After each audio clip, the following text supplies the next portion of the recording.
আমি আল্লাহ রাব্বুল আলামিন তোমার জান্নাতের নিচ দিয়ে মধুর নহর প্রবাহিত করে দেব। কন্যা সুবহানাল্লাহ। আরে বন্ধু,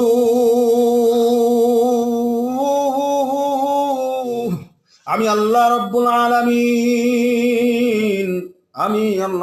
আলামিন তোমার জান্নাতের তলদেশে শুধু মধুর নহর নয়, আমি আল্লাহ রাব্বুল আলামিন তোমার জান্নাতের তলদেশ দিয়ে দুধের নহর প্রবাহিত করব। সুবহানাল্লাহ। সুবহানাল্লাহ।